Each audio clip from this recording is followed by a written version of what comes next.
to acquire D'Angelo Russell, and in a corresponding move to free up cap space, Golden State sends Andre Iguodala and a future first-round draft pick to the Grizzlies. Steph Curry and Klay Thompson, obviously we know that they will not have Klay Thompson until at some point during the season, but then you're going to have D'Angelo Russell in there. They still need to re-sign restricted free agent Kevon Looney. With that group, as you just saw them there, is that a team that can compete for the NBA championship next year? No, not even close. That Kevon Looney part at the bottom is a big deal. With the way they brought in Russell, I'm not sure they're going to have the room to sign Looney. So you take him out, you put Jordan Bell in, the Nuggets, the Lakers, the Rockets, the Jazz. I just don't see this Warriors team in a brand new building competing for a championship or even getting close. I agree, but I do like this signage, right? I do like bringing him in.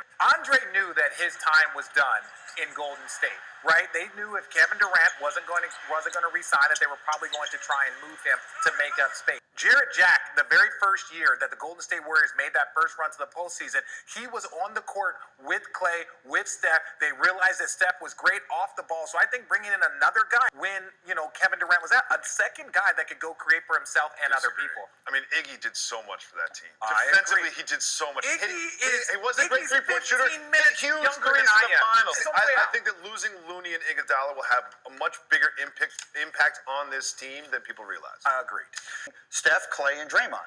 That group, that core, surrounded by a lot of nice pieces, won 73 games and was one great moment away from being back-to-back NBA champions before Kevin Durant. They had a great Iggy. It's a 5 players out there. But they're never going to have a great Iggy, and that is not disrespect to my guy who's most likely a future Hall of Famer, but he is at that age. He has a lot of wear and tear. That he ain't walking through the door no more. I would say, too, that to some degree they've earned the benefit of the doubt. The Knicks have earned absolutely no benefit of the doubt. The opposite of that is? The Warriors have earned the benefit of the doubt. I would not put it past them to figure out a way to put the pieces around those 3 guys. Your reaction to the Warriors sign and trade for D'Angelo Russell?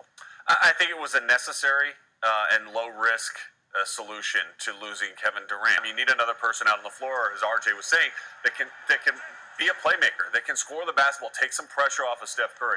If they decide to keep him long-term, I think that becomes more interesting as time moves forward.